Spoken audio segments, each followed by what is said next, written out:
Hi, everyone. Okay, today we're going to talk about imposter syndrome. This is a huge one for a lot of authors, a lot of creatives, really, business owners, entrepreneurs, all of it. There is a lot to unpack here. So I'm trying to keep these short. We're going to go through these pretty quickly.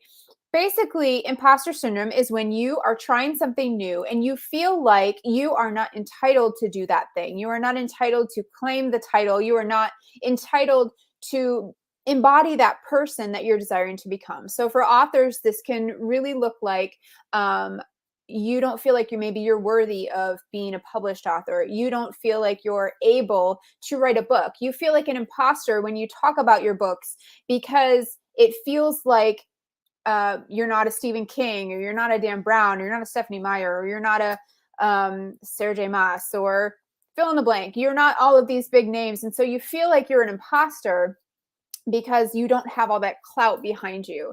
But basically, that comes down to you feel like someone else has not validated you. And when you feel that way, you are essentially giving your power over to someone else to say, yes, you are good enough. I validate you. I give you a check mark. I say that you are worthy of claiming this title for yourself. So, we're going to talk today about how to rewrite that and some things that we can think about. First of all, I've got some logic things, some total logic. I actually looked up the definition of imposter and it might surprise you. So we're going to talk about that. And then we're talked about there's some other like heart issues, things that we can work on internally to help us work through these thoughts and this imposter syndrome that can feel so debilitating, and it can keep us from actually moving forward and accomplishing the things we want to do, and we don't want that. And then I'm going to give you some mantras at the end too, if those are helpful for you, ways to work through all of those. So first of all, by definition, everyone is an imposter before they do something that they're about to do. So if you're doing something new, if you've never written a book before, or you've never published a book before, or you've never gone on a podcast and talked about your book before, or you've never tried plotting, or you've never tried pantsing, or you've never written in this genre, or fill in the blank, we all have these moments where we feel like an imposter. We feel like we are not worthy of being called an author or a writer. We feel like we don't have the clout. We don't have someone else saying, yes, you are officially a writer. Now you can do these things. And the problem with that is if we do not claim that title first for ourselves, no one is ever going to give that to us. No one is ever going to validate us in the way that we desire. Because if we do not make that an internal job, if we do not be okay with that, learn how to be okay with that ourselves, even external validation will never allow us to not feel like an imposter. We will always feel like there's something missing, like we have to achieve, like we have to earn, like we have to, instead of allowing ourselves to embody that thing that we want, the being an author, if we want to embody being that author, being that published author, being someone who speaks well in a podcast, being someone who is able to go live. If you imagine, I do these lives a lot and I love them now, but when I first started, it was nerve-wracking. It was a lot. And of course there was imposter syndrome because I'd never done it before. And so that's the biggest thing to remember, no matter what. And I've seen other people, like big names in the entrepreneur space and the, helping businesses and stuff, big names say, I always feel like an imposter when I'm doing something new. And by definition, that's what you are, because you actually, not by definition, we'll get to that in a second, but you basically don't know what you're doing. You've never done it before. And therefore, you technically are not the thing that you are attempting to do. Now, there are ways to work on that mindset. There are ways to work through that. And we're going to talk about that in a minute. So, the definition of an imposter. Now, this is funny. First of all, I looked this up before I started this live. First of all, I'd always spelled imposter with the alternate spelling. So, you learn something new every day. Actually, imposter has an OR at the end, which I think I did correct when I was setting this up. But ER is just an alternate spelling, so it's not wrong. It's just there's one or the other, but OR is actually the typical spelling. So there you go. Little grammar tip that you did not expect. But the definition of imposter from Merriam-Webster is one that assumes a false identity or title, and catch this part, for the purpose of deception, which just blew my mind because Are we trying to deceive someone when we're out there saying that we're a writer? Are we trying to say, here, guess what? I'm a writer, but I've never written a thing in my life. No, we are out there for the purposes of writing books and getting them out to people. And anytime we go live or we do marketing or we get on a podcast or we are on a blog post writing about our book, or no matter what it is that we're attempting to do, we are promoting something that we either have already done or are in the process of doing. We're not doing it to deceive anyone. That's not the point of it. We would never want to do that.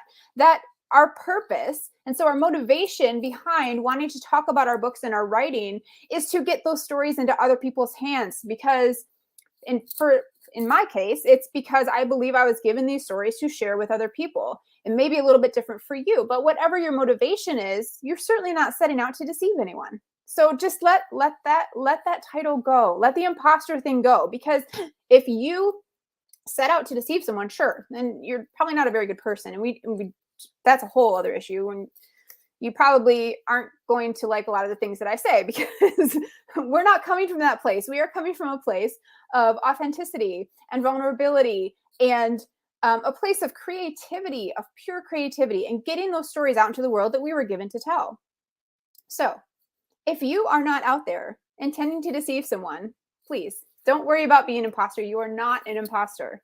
By definition, the dictionary says you are not an imposter. So just let that go. Okay, so here's a few other things.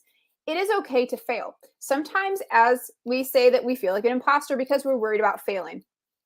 And that's a completely valid thing to feel. It doesn't feel great to fail, but also keep in mind that failure is a construct of the mind. So failure is only defined how you choose to define it.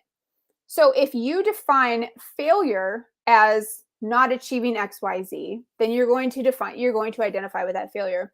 But if you identify as, okay, well, I wanted to sell 1,000 books, I only sold 100, but I still sold 100. So that's not really a failure. You learned in that process. And that's what failure really truly is. If you want to continue to grow in your author life and your author business and continue to sell books and continue to grow and develop, failure is the only way you learn. And the more you fail, the quicker you learn so that you can get better at it and eventually achieve the success as you define it, because success means something different for everyone else. So it's okay to fail. So let that be part. If that's part of your imposter syndrome, it's okay. It's totally okay. Now, it doesn't feel great in the moment, and that's okay. That's part of being a human, and that is okay. I have always struggled with emotions and feeling emotions, and I am working on that. It's something that I have gotten better at, thankfully, but I still have a lot of work to do. And I think we all do. I think there are emotions we instinctively avoid because they don't feel great, and that's fine. That does not make them bad, however. Every emotion we experience is part of the human experience. So it doesn't make them bad. Also, something else that can tie into imposter syndrome is perfectionism. We can get so hung up on wanting to be perfect, and this comes into the whole like failure, not wanting to fail. It also can play into the fear of people rejecting us, and that's why we say, well, we feel like an imposter. I don't want to do this. But if you can let go of that perfectionism, if you can say, okay, I may fail at this and that's okay. But if you can let that go and just create and just be a writer, just claim the title of writer. You don't have to have published 100 books. You don't have to have published 50 books, or there's not some magic number that magically makes you a writer. Now, yes, you can be a better writer. You can be a more successful, again, however you define success, writer. You can be a best-selling author. There are a lot of different places on that spectrum, and it's worthy to have those goals for sure. But don't let perfectionism hold you back, because you will never reach those goals if you do not allow yourself to create and fail. Okay, so before we get there, here's a few mantras. So we're going to wrap this up really quick. I am a writer. I am capable. I am creative. And I write prolifically. So if any of those are good for you, I would encourage you to take those mantras, read them over and over, work through them, and get those implanted in your brain. Really quickly, if you would like to hop on, talk about this on a clarity call, I would be more than happy to do that. It's totally free. Just sign up on my website, book a call right there, and we will chat about imposter syndrome and how you can work through it. All right. Thank you guys so much for watching. I will talk to you soon. Bye.